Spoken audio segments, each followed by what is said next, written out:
Ladies and gentlemen, to stay up to date with all the latest and greatest podcasts we do, head over to Spotify and search for Wrestling Bytes Podcast, or you can head over to anchor.fm/Wrestling Bytes Podcast to get the newest episodes when they come out, as they come out.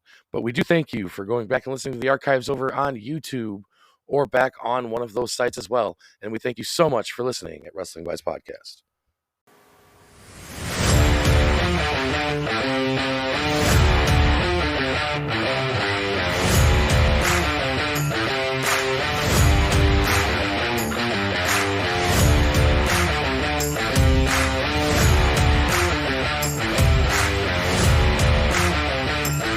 Ladies and gentlemen, are you ready for the Wrestling Bytes Podcast? Your host on the site, and Chris Young.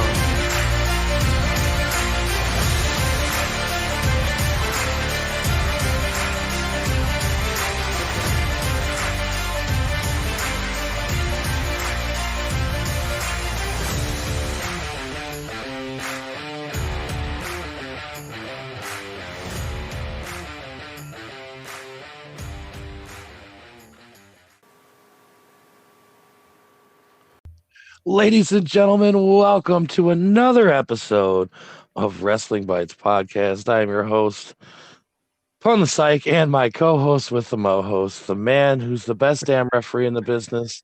Well, he's the only referee I know in the business, but he's still the damn best referee I've ever met. Chris Young, also former tag team partner and so much others. Man, you're like Cordell Stewart of wrestling. Anyways, I am. How are you doing tonight, sir? I am doing well. And yourself? You know, I have no complaints. Things are going pretty good in the life of Pun. Yeah, no complaints. Life's pretty good right now. Good. So let's just jump in. What are we going to tackle today? Well, today on the podcast, ladies and gentlemen, you'll get our lovely reviews, but we're going to put those to the side for a minute because we have local wrestling results that we want to cover. Now, we weren't at these shows, but we're going to give you guys the results because I feel like they're needed. All of you guys that listen to the podcast, a lot of you are Michigan Independent Wrestling fans. We spotlight Michigan Independent Wrestling and other indies as well, just preferably the Michigan Independent scene. We're trying to promote where we're from. So we're going to give you guys those results. And actually, Chris has all those results. I've let him do all that secretary work. Yeah, and you can find all of these results on our website, thewrestlingbytes.com, and you can submit all results there as well. If you attend a show, you can put your comments on how you enjoyed the show or what you didn't like. You can put it there. You can send us an email. Again, thewrestlingbytes.com. So over the weekend, we had 3 events that we are aware of. The first one was Friday, February 25th, Pro Wrestling All-Stars presented Frozen Friday. And the results, Forever Young and Kyler Coleman defeated Darren Fly and Nate Cobain. The Soul Taker defeated friend of the show, Frank Isaac Anderson, FIA. We mentioned on the previous podcast that the Pro Wrestling All-Stars Junior Heavyweight title changed hands. The champion, Nate Matson, lost to Isaiah Moore. So the new Junior Heavyweight title champion, Isaiah Moore. The Pro Wrestling All-Stars Tag Team title was up when Royce Conray III and Tanner Nix wrestled Forever Young and Kyler Coleman. They were victorious, so they held on to the tag team titles, Tanner Nix and Carney III. The Pro Wrestling All-Stars Detroit Cruiser Corps title was up for grabs when the champion, Mysterious Movado, wrestled Lamaro Star. Movado ended up winning by disqualification. And then the Trios title was up for grabs when the defending champions of Chuck Stein, Sean Lahorn, and the Spider wrestled Dante Casson, Gio Bronco, and Rick Cardelia. We do not have new champions, as Stein, Lahorn, and Spider were able to defeat Casson, Bronco, and Cardelia. And in the main event, Pro Wrestling All-Stars heavyweight title was defended as Alex Van Zant challenged Atlas Hightower. This match ended in a disqualification when Atlas Hightower gets the victory. So that was Pro Wrestling All Stars Detroit from this past Friday. Imperial Wrestling Entertainment presented Backbreakers Ball on Saturday, February 26th. That was in Holton Lake. The results from that show: Creature feature John Campbell defeated Chuck Hammer. In the IWE Tag Team Championship, there was a 3-team tag team war. The champions, Hairley Legal, wrestled the Dean Boys. That's Tyler and Tyson Dean, and Trevor Stout and Hannah Henderson. Hairley Legal was able to get the victory and held on to the tag team titles. The Mighty Bojack defeated Captain Tony Garrick. Nick Baker defeated the Emulator. Bill Blackwell defeated Jeremiah J. Hughes. And in the main event, it was a fatal four-way for the IWE Heavyweight Championship. The champion, Backwoods Bam, wrestled Rick Cordelia, Corey Carr, and Roberto Cruz. He was able to fend off all three and managed to keep the championship. So the winner of the fatal four-way and still heavyweight champion, Backwoods Bam. That was Imperial Wrestling Entertainment's Backbreakers Ball. Nice. And the final event of the weekend was IPW's Defection. That's Imperial Pro Wrestling. Independence Pro Wrestling. That's right. I'm looking at the wrong one. Independence Pro Wrestling. So this was Sunday, February 27th in Battle Creek. You're going to recognize a few of these names. In the opening match, friend of the show, Solo, wrestled Felix Moreo. I can tell you that this was a good match without seeing it because Solo is fantastic. If you haven't listened to our interview with Solo, that was on our last episode, episode 7, it's fantastic. This kid is just phenomenal, right? Yeah, definitely. You guys want to check it out. Yep. Solo ended up getting the victory. He did beat Felix Moreo, so good job for him. Good job, Solo. In a 4-way match, the Top Guns defeated Forever Young and KJ Reynolds and Ryan Sins. LJ Lawrence defeated Jimmy Shalwin. In a 3-way tag team match, these trio matches seem to be the par of choice right now. Chad Alpha and Kyler Coleman defeated the Grey Wolves. That's Jarris Gray and Jimmy Gray. And they also involved in the match was Anderson Knight and Mongo. Brutus Atwell defeated Jason DeMille. And in the IPW Michiana title, the champion Derek Wolf defeated LaDon Sanders to retain the Michiana title. Oh, wow. LaDon Sanders was on a hot streak up till this moment. Yeah, he was. And then in the IPW Tag Team title match, the champions Josh Raymond and Terry Van Avery defended their titles against Ace Evans and Road Rash. I believe that's the Nomads. Yeah. And Josh Raymond and Terry Van Avery were victorious, so they kept the titles. Yeah, and now they're going to go. Hold on. Now they're going to go like they did before and hold on to the titles until they're forced to defend them again. It's been an ongoing thing in IPW. I wanted to point out this: they were forced to defend the titles at this point. Yeah, I kind of picked up on that because they were dropping hints about, well, they may or may not be there, and then we found out if they were there, they were going to be forced to put the titles up. Yep. And then in the main event for the Grand Prix heavyweight title, the champion, newly crowned champion, Jack Price, at the last event, he wrestled Scotty Young, no relation. I can tell you that Jack Price defeated Scotty Young in what was, I'm sure, a classic match. So those were all the results that we're aware of from this weekend. Again, you can go to our website, thewrestlingbytes.com, click on results, submit your results, and read what happened all around the Michigan independent scene. Also on the website, we list all the upcoming events, which we will cover just a little bit later around the state of Michigan. I have some breaking news on one of those upcoming events that I'm going to cover.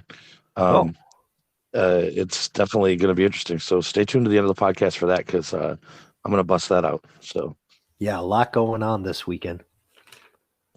oh yeah, there's tons of wrestling going on this weekend. Yep.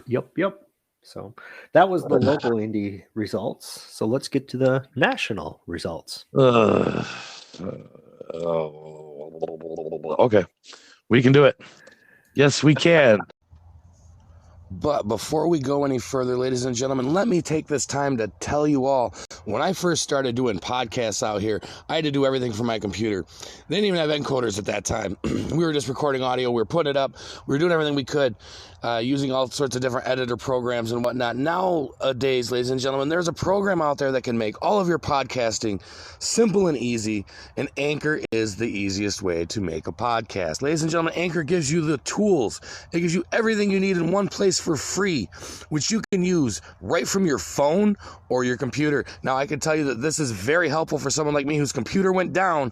I am able to get on my phone, record these podcasts, and still get them out in a timely manner. Their creation tools do allow you to record and edit your podcast to make them sound so great like they do coming out of Anchor. They'll also distribute your podcast for you so it can easily be heard everywhere: Spotify, Apple Podcasts, Google Podcasts, and many more.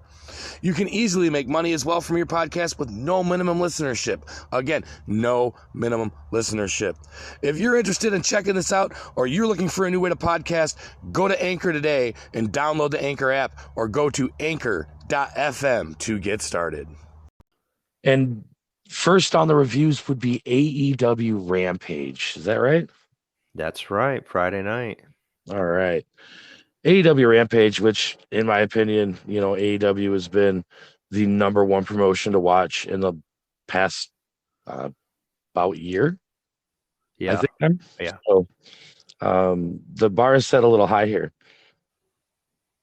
Rampage is a shorter show, but they start off with a wrestling match, which is impressive.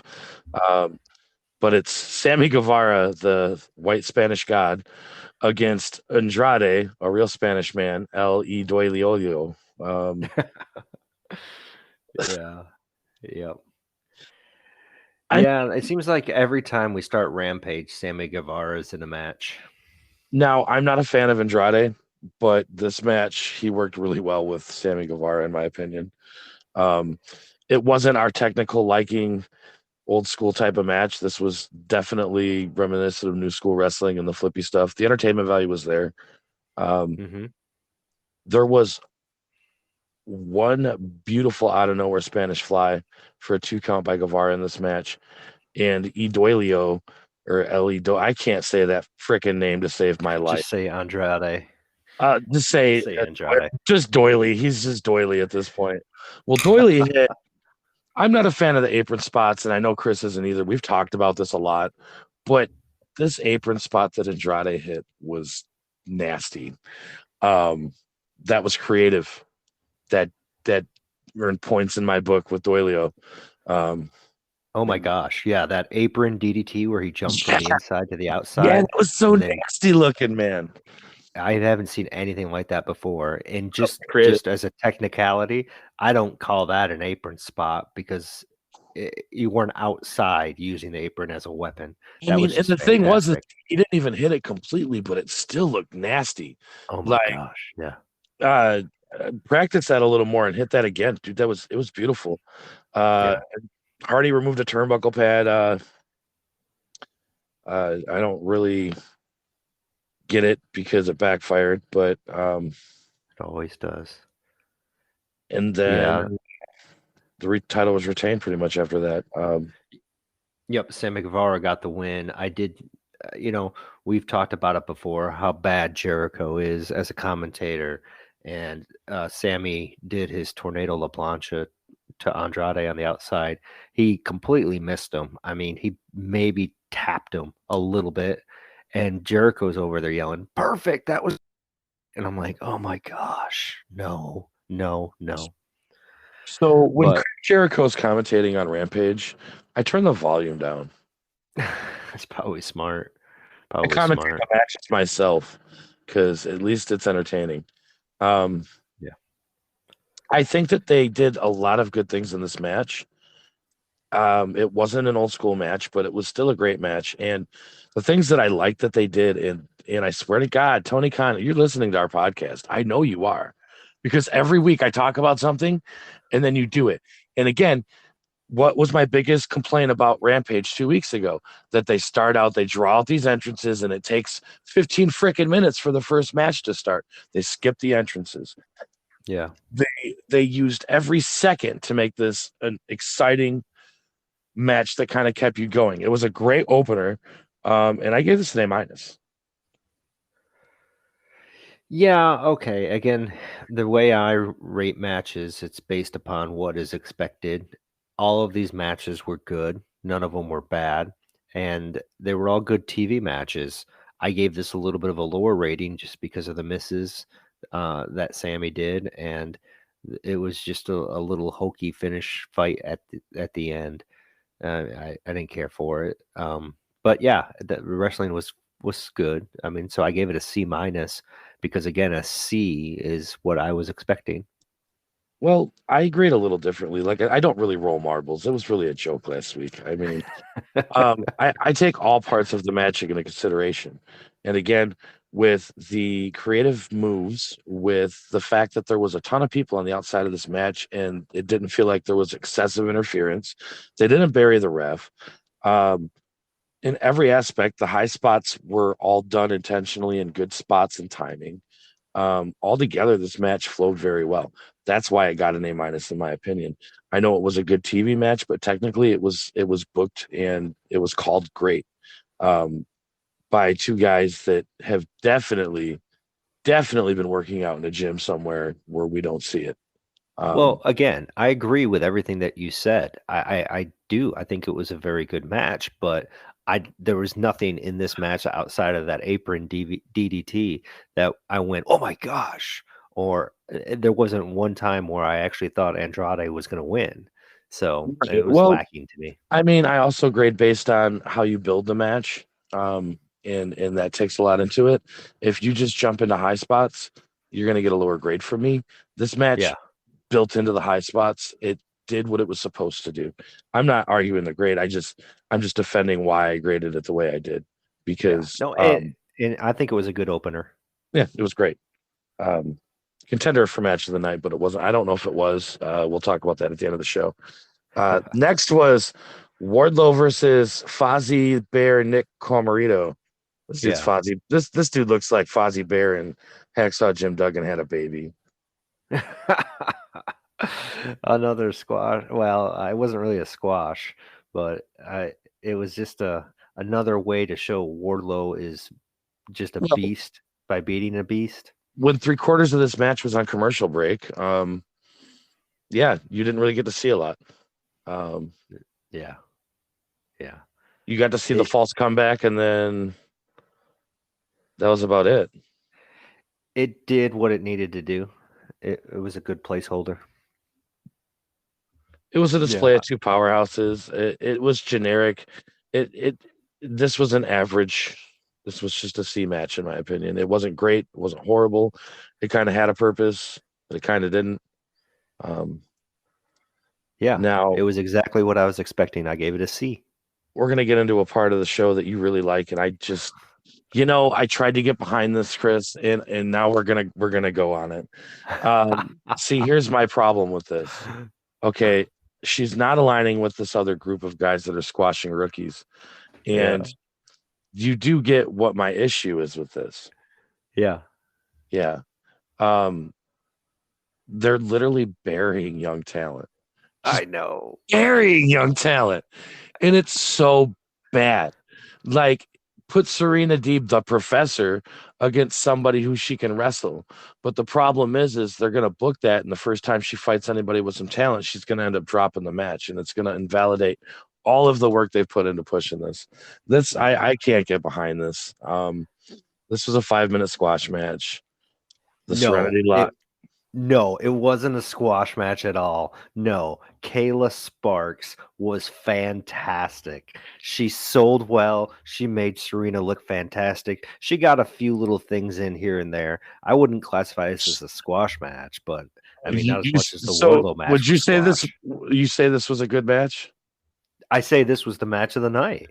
Okay, Mr. Match of the Night, who's a referee who always defends the referee getting buried, is going to miss the most obligatory ref burial in the entire show. I guess I missed it. What happened? Wow. Serena Deeb stretched her for over the 5 count and nothing happened. She put her on the ring ropes and stretched her in that move, and I didn't think the literally ring ropes dropped. 1, I didn't think it was 3, 4, 5. I'm gonna go play with myself in the corner now because Serena Deeb didn't let go. Is that how a ref handles that situation when you get to the end of the 5 count? Now that you mention it, I do remember something like that happening. Yeah. But I thought it was. I didn't think a rope break counted. See, I don't know. My problem with squash matches are this: they're very tricky to book.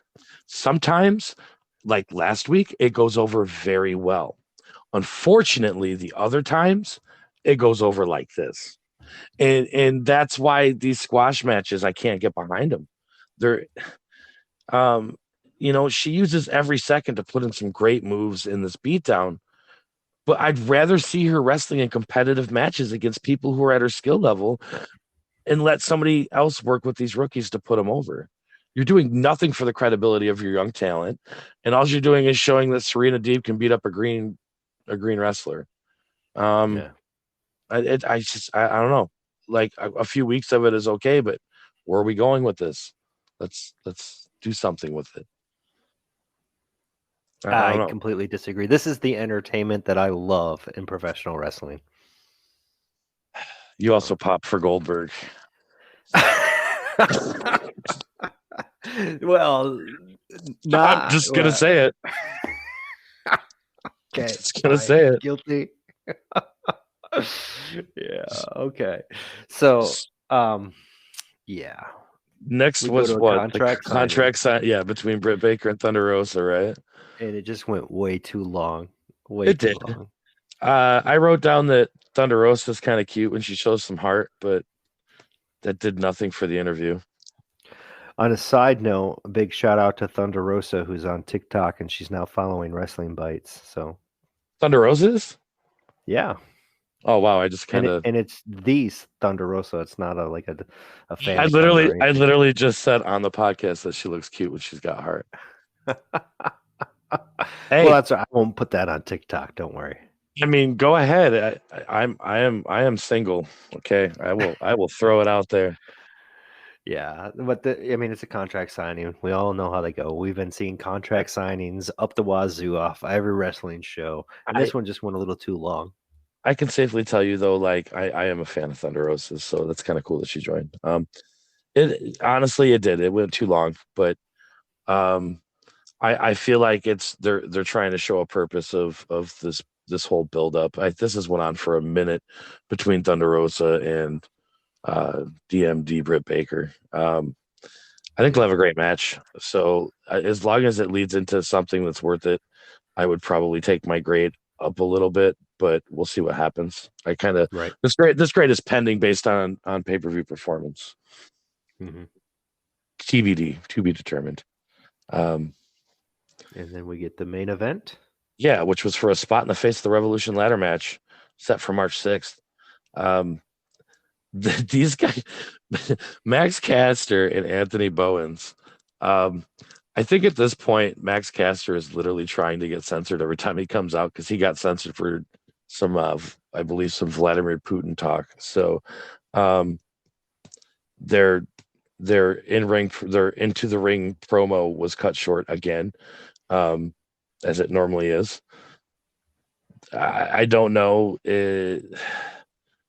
I like the Acclaim gimmick, okay, but is it just me that feels like we're trying to go back to ruthless aggression, John Cena, you can't see me, word life, this is basic thugonomics? Basic thugonomics? It sort of is because with the PG-13 attitude. The music that they're rapping over is at a slower pace. Mm-hmm. So even though they probably practice their quote unquote freestyle, it does seem like it's not legit. So, but all in all, this was a solid match, though. Yeah, it was a good match. I was pleasantly surprised on how good it was. Not a big Orange Cassidy fan, don't care for all the hokey stuff, Nope. but the ending is what just did me in. I was like, okay, done. Oh, and Danhausen came out. Yeah. Yeah. I know Yeah. So Danhausen's an internet darling and like people love him, but I mean, is he a wrestler or is he just a comedy gimmick? I I've seen think him he's just wrestle. comedy. I've seen him wrestle other places. So I don't know. I don't know. But the fact that Anthony Bowens lost the match because of a curse that Danhausen put on him. curse. You wanted the Yeah. curse? Yeah. So Honestly, if anybody that listens to this podcast knows Danhausen, get a hold of him. I want him on the podcast because I want to know what the hell is Danhausen. I have he's not no gonna tell clue us. what is a Danhausen. He's not going to tell us. He might. If you ask him, he may tell you from what I've seen. So yeah, But you would have to ask him what Hausen is a Danhausen from what I've understood. I put too much thought in this already. I don't care. Fair enough. Overall, I gave this match a B. I like that Orange Cassidy actually won this match, and I'm not a fan of pockets. I really haven't ever been. I think that I do like the fact that he's picking up a mic. I do like his promo style, even though it is very whatever I don't care esque. It fits his character, and like he can spit some comebacks pretty well. Yeah, this match was a B- for me, and then the Danhausen thing happened, and it brought it to a C. So again, I was pleasantly surprised in how well this match was. Overall, Rampage to me was a very watchable show. I enjoyed it. Yeah. Oh yeah. It was a B-, a solid B- at that. Match of the night, in my opinion, would go back all the way to the first match of the night. And Sammy Guevara and Andrade El Doilio took this one without a shadow of a doubt. And honestly, that's the way Rampage should be formatted, with the best match of the night being the opener, because it's already 10 o'clock at night. People have things that they want to do. I mean, I know it's a Friday Tony night. Khan is listening to me. Yeah, I'm telling you. We got Thunder Rosa joining now. I bet you Tony Khan's some one of these like secret people that's on the site, like in some alternate account. Next thing you know, he's going to take your advice and buy Ring of Honor. Yeah. Well, I think that's already kind of been leaked that's going down from my understanding. So, well, a little behind the scenes. We're recording this Wednesday. You know, if the guy is listening to me and I'm giving him straight gold and you got rid of Cody Rhodes, you need a new EVP, son. I'm telling you, I'll give you straight gold, bro. Like, I'm not Vince Russo, bro. I actually could book a wrestling match. Okay, there's a difference. But yeah, so like, let's talk about it. Let's talk about Tony buying Ring of Honor.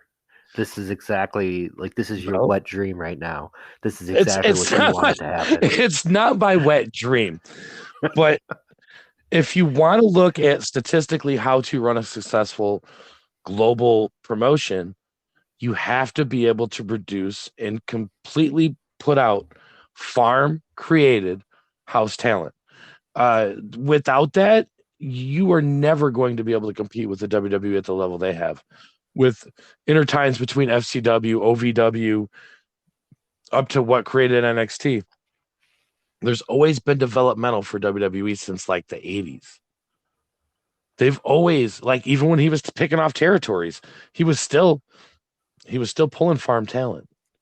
These guys came from local gyms and trained with local guys and got put over. So like the developmental's been there since the dawn of time, man. And you have to have it if you want to be a company that looks in the future. You can hire all these guys right now, but what are you going to do when they retire in the next 5 to 15 years? So you think Ring of Honor is going to be like a second tier promotion to AEW and I think he's using it for the video library, for a streaming service, and it will be turned into a developmental program. I think he'll put some bigger guys in there to run the company as far as draw, but for the most part, like the first 3/4 of the show will be nothing but booking young talent, taking them off of YouTube or just turning Ring of Honor to a YouTube show. I don't think that he's going to be able to keep the Sinclair Broadcasting Corporation because that's who he bought Ring of Honor from. So I'm pretty sure that those television deals are kiboshed. So I think it's a great move for Tony Khan. He has all these wrestlers, and now he has another place to stick a considerable amount of them.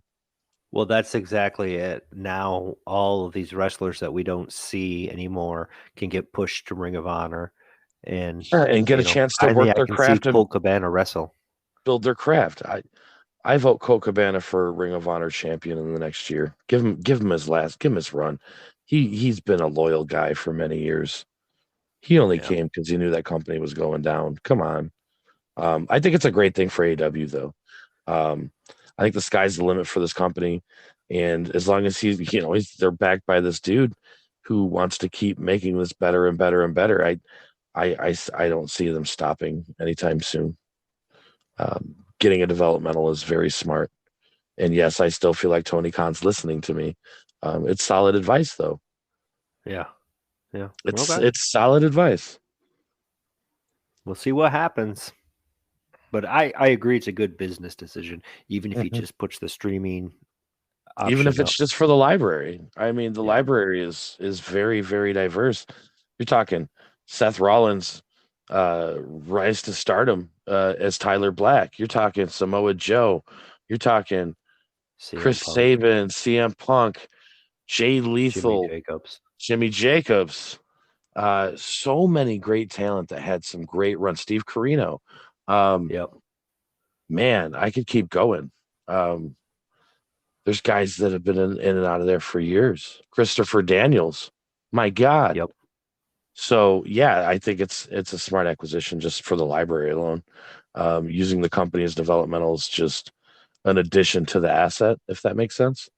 Yeah. Then you get their legacy, their titles, and you can carry it over to a developmental company where the titles actually mean something instead of some freshly created whatever that has no legacy or record. So I think it's a smart move. Ring of Honor action figures. Well, you can move your guys off of in between AEW and Ring of Honor for titles, like the bigger titles, and you can move guys around a little bit this way, and it almost gives you a separate brand. If that makes sense, if you keep it a Ring of Honor, it's affiliated with AEW, but you can move guys around a little bit, and it makes it a little less shoving the same guys down our throat every week. So no, it's smart. It's smart. Okay, so that was Rampage. NWA Power Trip. Power. Why do they have to go with another name? I can't keep this straight. And why? I don't know. I watched NWA USA, and I'm going to say this before we get into Power Trip. The main event of NWA USA was a Canadian against a British guy. Yep. USA. I don't know. A boot. USA. That's like the old joke on how they spelled Canada. So, anyways, on to NWA Power. Thanks, Captain Obvious. Yeah, I know. No, you're Captain Obvious. Corporal Hindsight or whatever you called me. And after Captain Hindsight, after listening to the podcast back, I realize what I missed.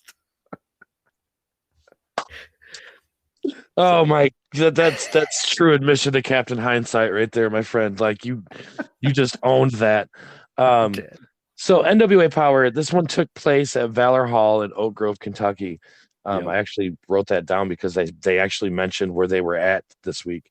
I don't know if they're always in the same spot, but I'm pretty sure they usually film in Atlanta, and now they went on the road for this, and it was different and it felt fresh. It was nice. It didn't feel like we were in a office building. The first match of the night was Jax Dane versus Eric Jackson. Yep. Jack started the show saying he wants violence, and unfortunately, Eric Jackson was the recipient of the violence. Yeah, it was This kind was of a quick squash. squash match. Yeah. Yep. And then he did a post match interview, and the best part is when he thanks Well, Kyle for his "You're welcome for my time." yeah. That's a good line. I think maybe Arn Anderson said that in the 80s. I can't remember. And there's a segment where you can get a 10 pounds of gold belt at FanDuel Ooh. Belts. Now, if you look Yeah. at the price of this belt, you're better off going to like AJ's Belts or somewhere else. They're like $600 or $700 for this belt, dude. Are you out of your mind? I never mind. I can go buy like 4 WWE belts for that price, dude. You gotta be out your mind. I got the SWA US Championship belt in my basement. Maybe I'll post a picture of that. I have an NWA belt, but I didn't pay 500 and no. Yeah, I And got mine for free. Yeah. I had to pay $125 for the SWA Heavyweight Championship belt, which I then gave to All Night Adam Reynolds. Well, and never about that saw belt, again. about that belt, when I got dicked on money, do you remember I was going to take that fucking, I was going to take that belt. We talked about it. I was like, I should just take it because nobody cares. Yeah. And like, they chewed me on money. I went 6.5 hours up north for nothing. Whoa. What? Whoa. What? Okay. They did not pay me. So yeah, like that belt, I was very sad to find out that you lost that belt. I did. Adam Reynolds or anybody affiliated with that, I want my belt back. Not Adam Reynolds from the Dark Order. Or No. Alex or whatever. That's Alex Reynolds, yeah. No.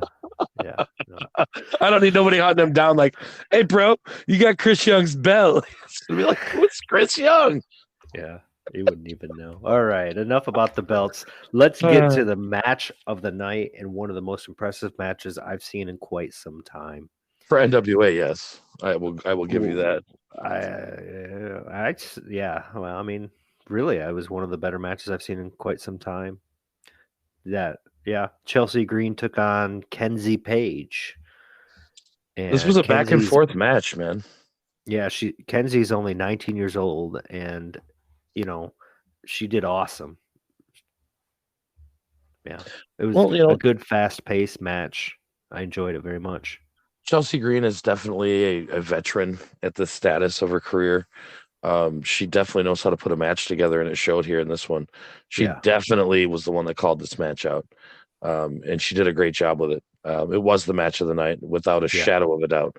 It's probably one of the better pieces of work I've seen come out of NWA in the past year. Yeah.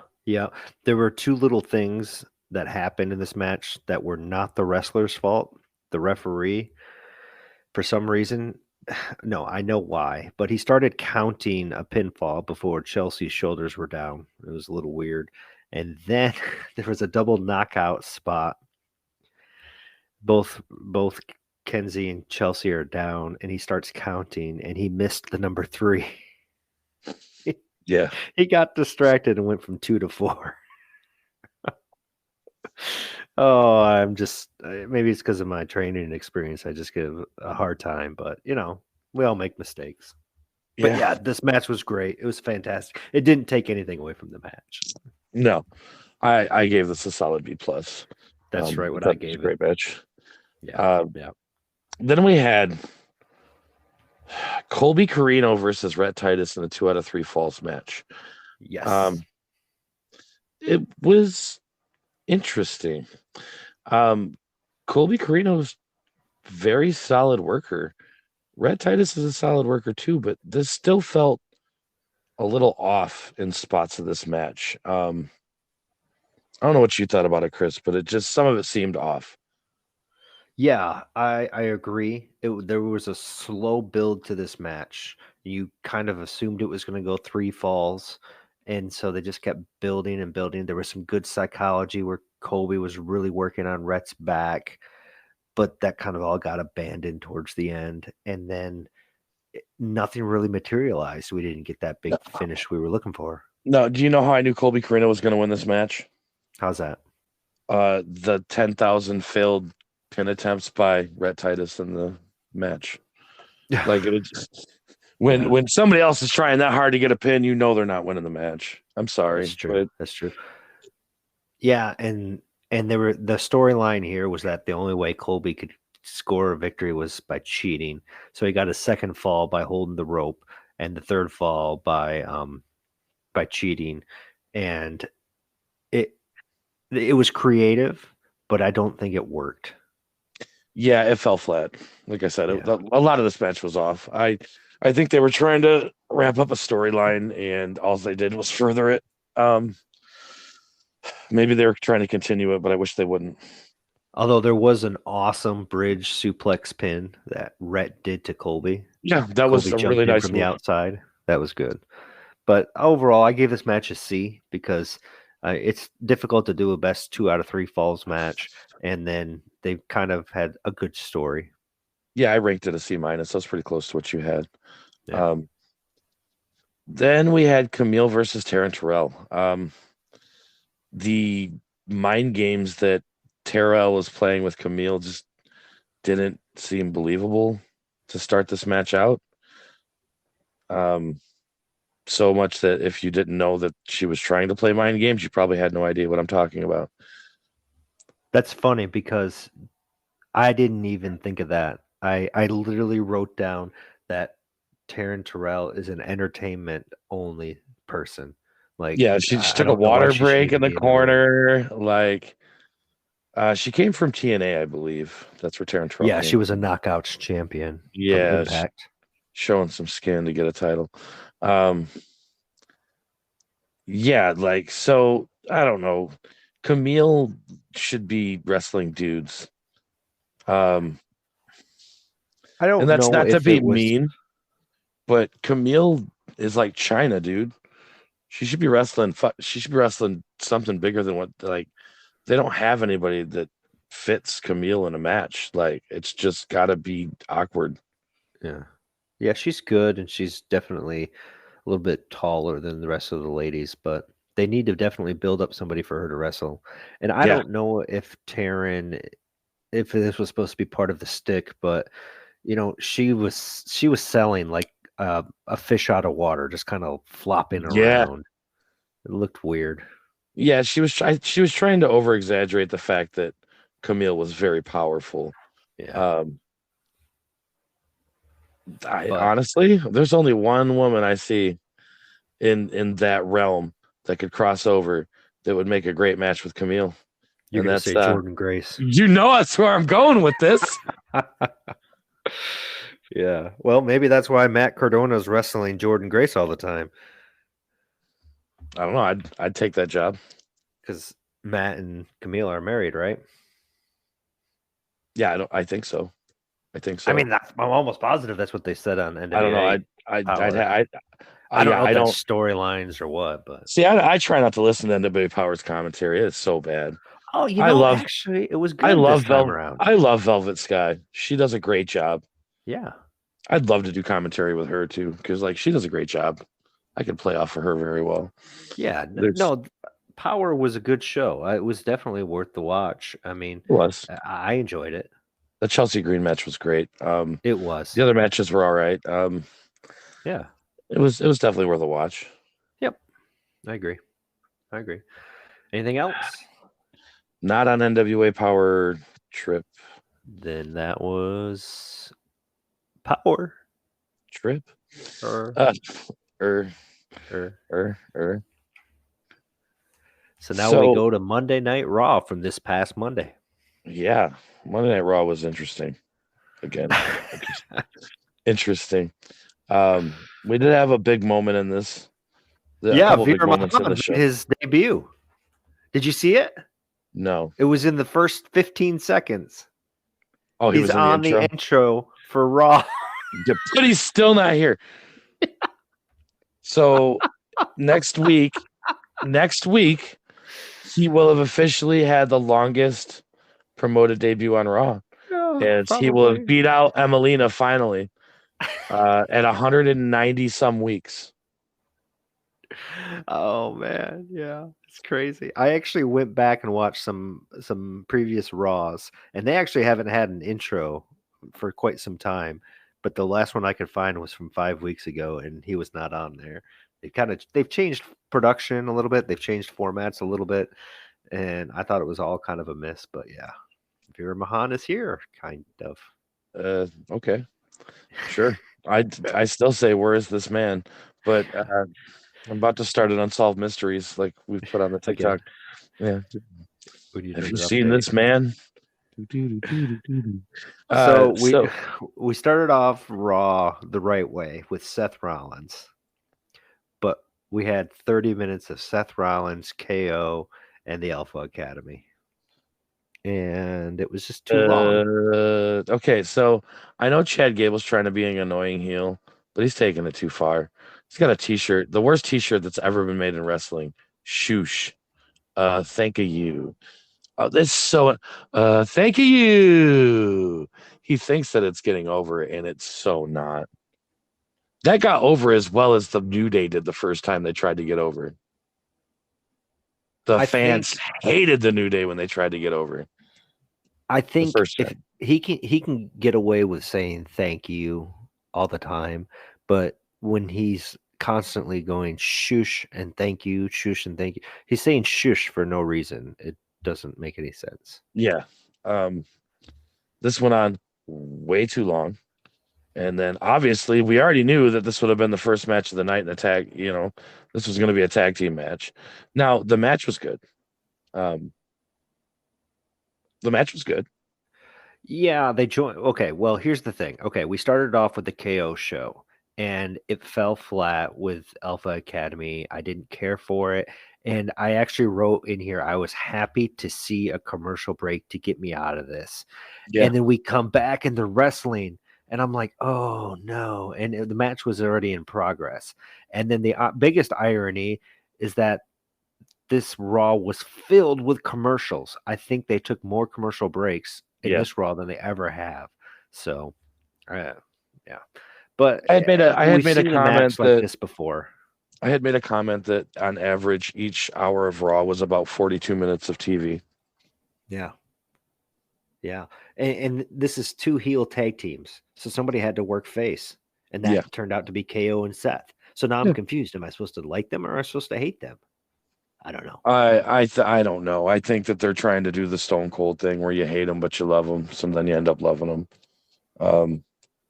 Yeah. But it was a good match. It just, you know, like if you grade it separately, then the match would get probably a B plus and the segment would get a D minus. If you put it all together, it's probably a C minus of a train wreck.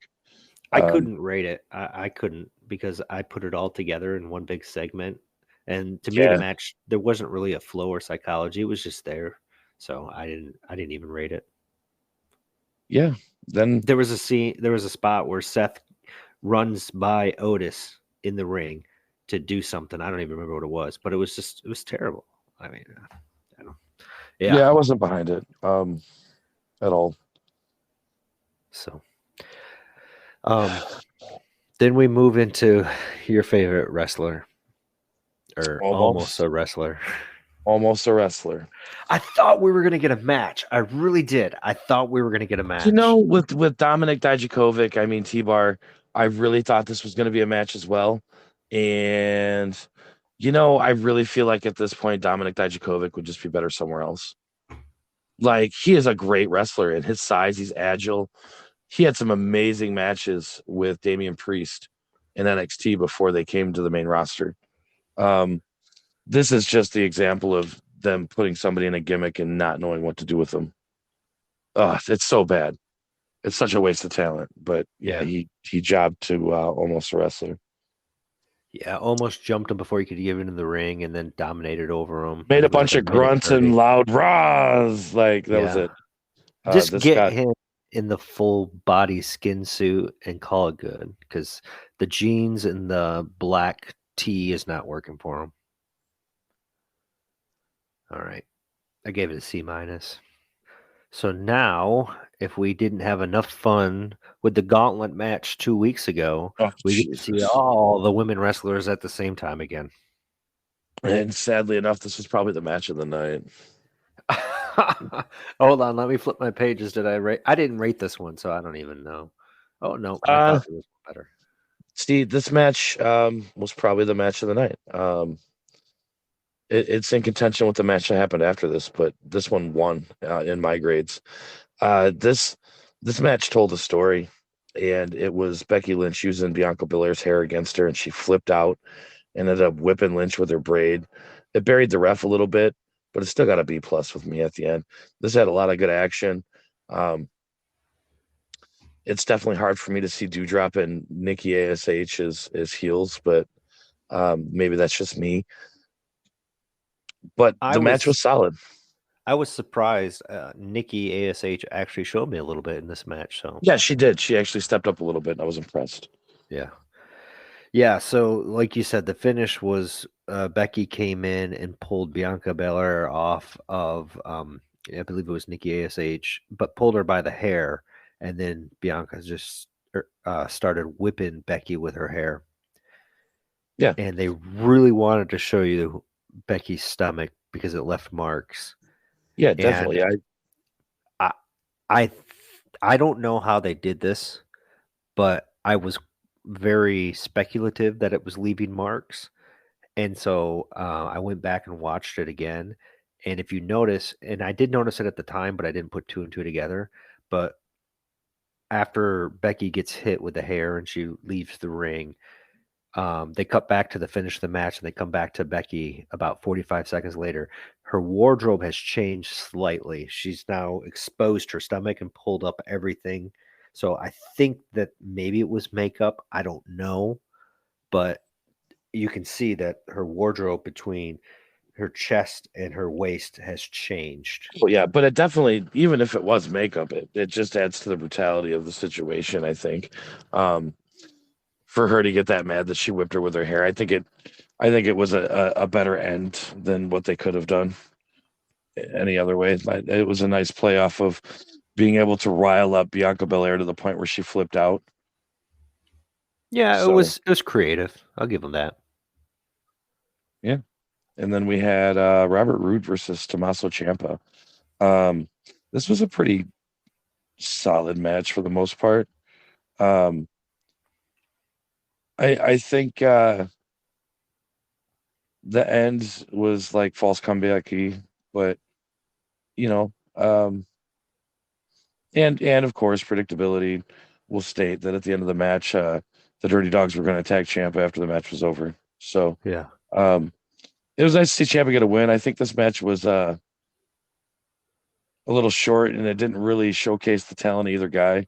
Showing Ciampa win was nice, but it was kind of like a meaningless victory because he got beat down as soon as he won. So yeah, buried him.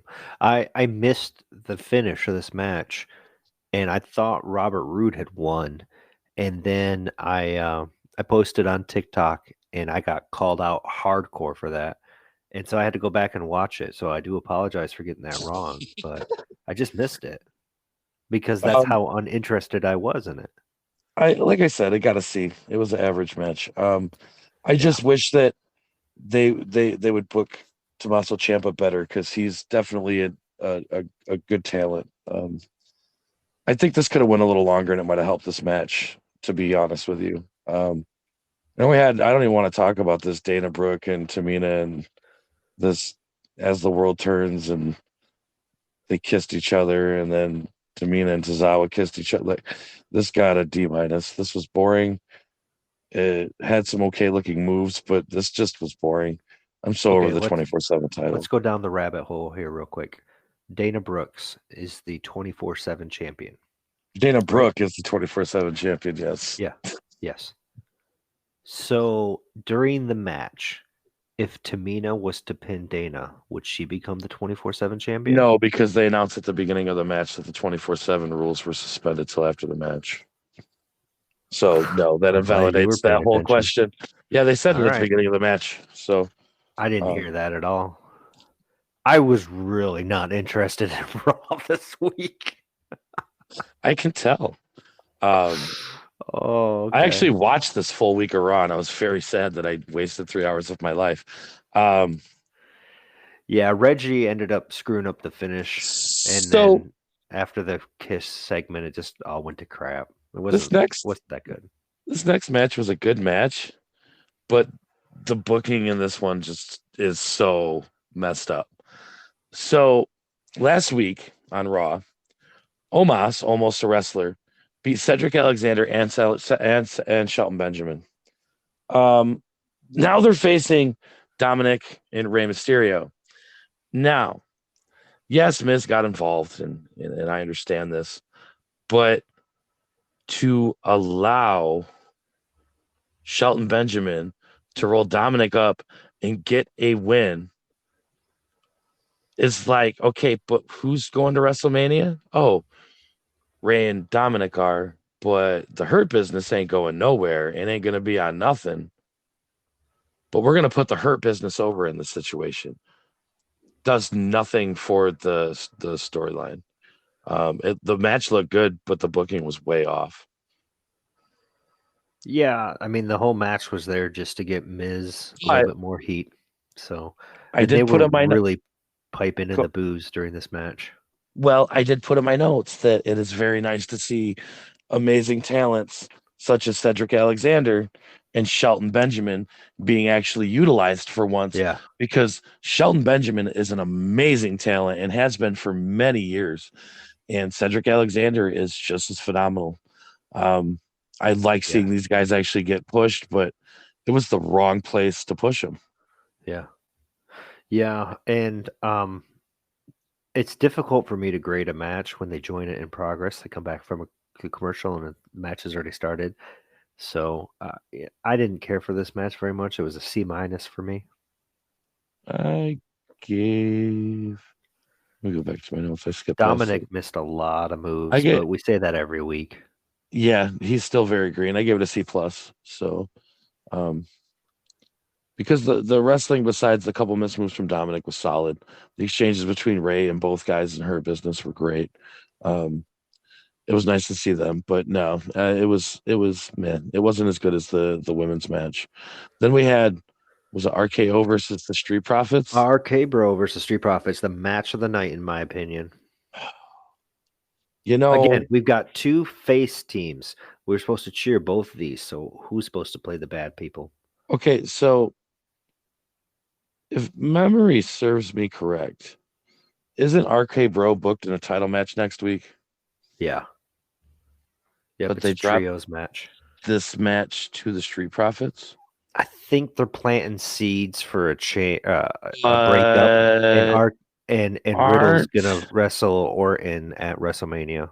I think that's the only thing they could be doing at this point, because why would they allow RK Bro to drop this match going into a title match? That makes him look so weak. The booking took away. I was going to give this an A-, and the booking kind of made me drop it down to like a B, which allowed the B+ women's match to edge it. So, yeah, no, this was I enjoyed this match very much, despite the fact that both Riddle and Montavious Ford missed some moves. They did. Like flips over the top. And then what saved this match was the finish. Randy Orton made me believe that he was actually hurt. And I know there's some rumors floating out there that he actually injured his shoulder from the splash, but I don't think so, because the reaction from the ref and everything, there was some checking, but it wasn't an immediate stay away from him. You know, I will definitely put in my notes that I definitely enjoy seeing the expansion of Dawkins' moveset every week. He adds new moves to his set, and it's pretty amazing to watch. If you actually study Angelo Dawkins, this guy adds 2 to 3 moves to his moveset every week. Yeah. He'll pull moves you've never seen him do before. Yeah, he's very very surprising. He comes up with a lot of stuff that I didn't think he'd be able to do, and he does it, and he does it well. So far, the match of the night for me was the women's match, and then we got to the main event. I will tell you right now, this stole the show in my mind. This stole the show. This was a fun, competitive match. There was a clean finish. It didn't hang it up. I did not like the ending of this match. I didn't like how there was an immediate heel turn from Damian Priest, but overall the match was great. I liked how they started off with a very slow but flowing pace that kind of gave them the feel out process, and then they kind of worked in some chain wrestling, did some headlocks, and eventually the ref forced them to back off of the headlock, and then they kind of worked into some higher spots. They get the top rope spots in, eventually getting the avoided coup de grace. This kind of built to the point where you weren't sure exactly if Balor was going to upset him and get and win or not, and then he did. I like the way this match went. I like the way that it flowed. I know there was a couple of miscues here too as well, but they weren't as noticeable as the other matches. Yeah, it was a good match. It was a little bit of a surprise that Finn won. So, with that being said, it was a U.S. Championship match, and when you have two competitors in there that can go like they can, the bar is set pretty high. So I was pleasantly surprised that Damian wasn't tripping over himself, and it was a good showing. I mean, I gave it a C+, but because it was a little bit better than what I was expecting. But I think I had high expectations. Oh, this match hit an A-. This match hit an A- because they're finally pushing Finn Balor again, and they're going with their strong suit for WrestleMania for once. They're taking a guy who, in no offense to Damian Priest, he's a phenomenal talent and he's a great wrestler, but for drawability, Finn Balor, with the potential showing up as the Demon, is a far bigger draw than Damian Priest. And I think that that's the direction that they're heading. They want their most solid guys with the gold going into the pay-per-view, the biggest one of the year. So I think WWE is doing a better job this year in trying to build some stories to WrestleMania instead of last year. We just got thrown into all these crazy stories. Yeah. Speaking of crazy stories. Well, yeah, we'll get there. What irritated me, and I don't know if they were just having time issues, if we're timing out things. Maybe it's because Randy was really hurt and they had to cut the match short. But we had 17 minutes between the end of the Street Profits match and the start of this match, because Finn Balor got introduced. We went to a commercial break. We come back and got a recap on SmackDown. And then Damian gets introduced. And then we go to a commercial break. And then we come back and we run a spot in the back where Vince McMahon's talking to Austin Theory. Yeah. Yeah. And then we get the introductions for the championship match. Yeah, So well, in that promo weird. with Vince McMahon, they're setting up for this Pat McAfee thing, and I think the speculations are true that Vince is going to wrestle at WrestleMania, and I'm for one not looking forward to that. Vince is way too old to be wrestling. Yeah, we'll talk about it if it happens. Yeah, but I'd rather not talk about it if it happens. To be fair, but okay. Yeah, I don't know if that was a formatting thing, or maybe, like I said, now that I think about it, maybe Randy was really injured and they had to cut it short. But it was possible. Off. It was off. But yeah, now we get to the final segment of the night, Edge. Speaking of crazy stories, this was good because AJ Styles made his way out. That's like a dream match type thing. And when he accepted, if it would have been over right there, this would have been a good interview. This would have been a good spot. But then the fake handshake and Edge attacks, and it takes 27 minutes to deliver a concerto. Yeah. 27 freaking minutes. Again, I think it was a timing thing. Oh my God. Mistimed everything. You think they were like, Edge, you got 5 minutes. You need to draw this concerto out. And I think the looks on his face were not of, should I hit him with the concerto? Because he knew he was going to do it anyway. I think he was like, well, how long am I going to have to act like this? Yeah. And or he had to poop. I couldn't figure it out. He did look, yeah. But he did look constipated. Piping in the booze. The crowd is sitting on their hands, just watching, and then all you hear is boo, boo, boo. It was terrible. Yeah, and the crowd's just kind of like still the crowd is still trying to absorb what just happened and the fact of Yeah. what's about to happen, and they're trying to tell us again how to feel. Yeah, I do like that they're setting up a story that Edge is supposed to be the bad guy and that he snapped. I do like that, but yeah. Yeah, I mean, it was okay. I gave it a B minus. If it wouldn't have drug out so long because of timing, I think because of the show, it would have probably got a better grade. But this just drug out for far too long. As far as Raw goes in a whole, I feel like this was a decent week for Raw, and that's sad because for this to be a decent week for Raw, that's getting pretty sad. And I 100% disagree with you. This was a D plus of a show. I thought it was a miss all around. I thought it was boring. And I have some vindication because on TikTok, Sign Gypsy 740 says that he was there and it was a boring Raw and he didn't enjoy it. So, I mean, take it for what he says, but I don't know if it's true or not. But I thought it was a miss. I think it was a decent Raw for what Raw has been in the last couple of months. But again, that's sad because they've all been D shows. I think they're trying to book towards WrestleMania, and to be 100% honest with you, they have fallen flat on that for the last 5 years, and this year's no exception to that rule.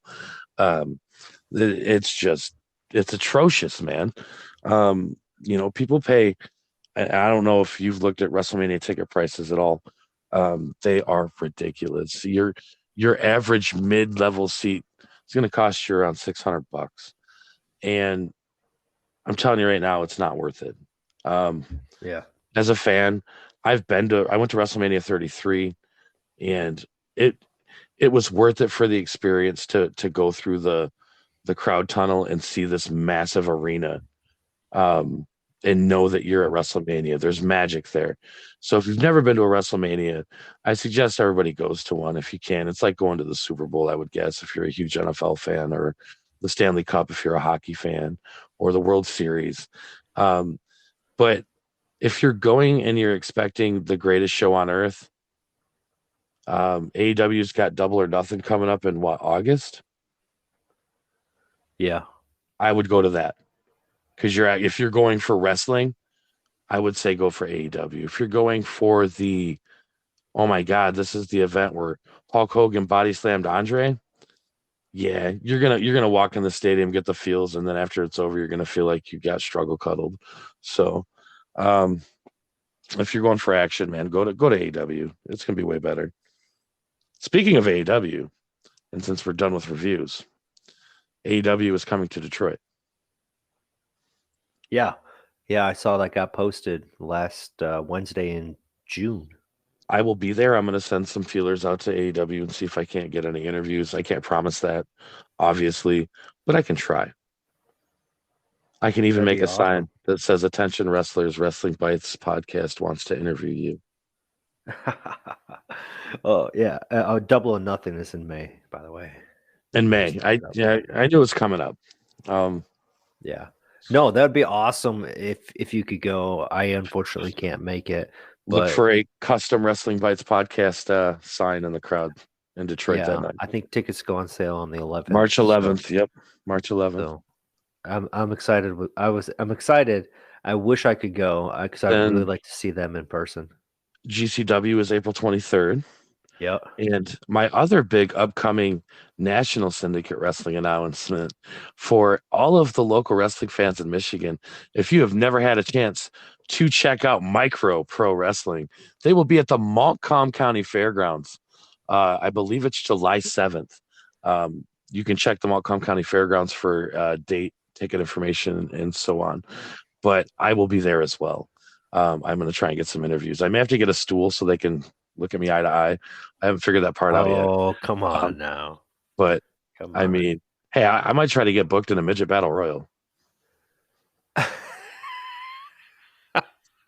Stop. Just stop. On the Psych takes on 37 midgets in the battle of the ages. Oh my goodness. It's a Highlander battle royal. There can be only one. So June, Montcalm County Fair, Micro Championship Wrestling. Love it. Yeah. Love it. Yeah, it'll be a good time. So Good stuff. That's Good stuff. that's what we got to look forward to in the National Syndicate of Wrestling. But Chris, what do we have to look forward to this weekend in the world of independent wrestling in Michigan? Oh, that's a great question. And you know what? Every week or every episode, we always push you to the website, thewrestlingbytes.com. Send us an email, let us know what's going on. And Jason from Livonia wrote in and asked why we weren't covering F5 wrestling. Well, Jason, to answer your question, we didn't know about it. I did I did some quick research, and there are 23 active promotions running in the state of Michigan. 23 indie promotions running right now in Michigan. That's We the did only cover ones them all. those are the listed ones. Yeah. Yep. I found like 4 more that exist that aren't even on that list. So if we try to find them, but let us know. Find us on Facebook, anywhere, and just send us a message. Again, if you go to the wrestlingbytes.com, link up with us and let us know what's going on. So, Jason, here you go. F5 Wrestling, along with Michigan FU Wrestling, presents F It All on Friday, March 4th at 7 p.m. at Renegades Bar and Grill in Garden City, Michigan. F5 World Champion Jack Price will be defending his title against Fletch Malone. In a champion versus championship match, the BBW champion Sledge Gibson will be taking on the 24-karat gold champion Deontay Keith. The People's Championship will be up for stake in a 3-way battle between Alex Weir, Jamal King, and Blake 182. That should be a fantastic match. I've seen a couple of these guys wrestle. Also, and Alex Weir will be there, so you know, I mean, also scheduled to appear is Live at the Clown, Mongo, Adam Effenwick, friend of the show. The debut of Hannah Henderson, Congo Kong, Tyler Dean, and Isaiah Frazier. If you want to get more information on F5 Wrestling's F It All on Friday, March 4th, you can go to facebook.com/F5 Wrestling MI. Should be a good show. sounds like it. Also, Championship International Wrestling presents WrestleRama on Saturday, March 5th at 7 p.m. in Waldron, Michigan at the Waldron Area High School. In the main event, you'll see the Spartan Express take on FIA and the Ripper. Now, Spartan Express is 2 gifted wrestlers, one of which is the athletic director for Waldron Area Schools. His name is Michael Granger, and he'll be teaming with Caden Monahan to take on FIA and the Ripper. So that's pretty awesome. FIA is an interesting gimmick if you've never had a chance to check out FIA. Yeah, he is an interesting character. He rolls around with his food stamp card. It is a great gimmick, dude. I seriously I marked out when I seen it. I thought it was great. Yeah. Also scheduled to appear are Callaway and Wes Rogers, Solomon Tupu, and Jason. If you want more information on Championship International Wrestling, you can go to facebook.com/Championship International Wrestling. Oh, and you know what? Danny Astro said he was going to be there. We finished our interview with Danny Astro a little earlier, and he mentioned he was going to be there. Yeah, so, he did. This Saturday, March 5th, 7 p.m., Championship International Wrestling in Waldron, Michigan. And this is actually a fundraiser for the seniors at Waldron High School. So, yeah, trying to get money for their senior trip and prom and so forth and whatnots. Yep. And then just to recap, the 4 that we've kind of already talked about, XICW, that's Extreme Intense Championship Wrestling, will be presenting Best in Detroit 25 on Saturday, March 5th at 7:30 p.m. in Detroit, Michigan. At the International Institute of Metro Detroit, you can see former WWE superstar Simon Gotch take on The Process, MM3. Thunder Kitty will making her debut. Dre Jacobs is on the card. XICW U.S. champion Mongo will be defending against Sheepy, and the Proving Ground champion, the DBA, will be taking on the Hoodfoot. For more information on XICW, you can go to xicwdetroit.com. Saturday, March 5th at 7:30 p.m. in Detroit. Also on Saturday, Mr. Chainsaw Pro Wrestling presents It's Not Just a Phase, Mom. Again, Saturday, March 5th, 6 p.m. in Kalkaska, Michigan at the Coliseum Recreation Complex. You will see the MCPW champion take on Jamal King. Or no, you'll see the MCPW champion Jamal King take on Adam Effin Wick, friend of the show. And again, he announced that he was taking on Jamal King right here on Wrestling Bytes podcast. Justin Kyle will be wrestling Alex Weir in an Anything Goes match. Also scheduled to appear are Aaron Orion, friend of the show, Max Brad Lukes, Jack Price, and Isaiah Bronner. To get more information on Mr. Chainsaw Pro Wrestling's event on Saturday, March 5th in Kalkaska, you can go to facebook.com/MCPW online. But wait, there's more. Ultimate Championship Wrestling presents Capital Punishment on Saturday, March 5th in Saginaw, Michigan. You will see the premier champion Roy, the working man, take on Monster Klotz.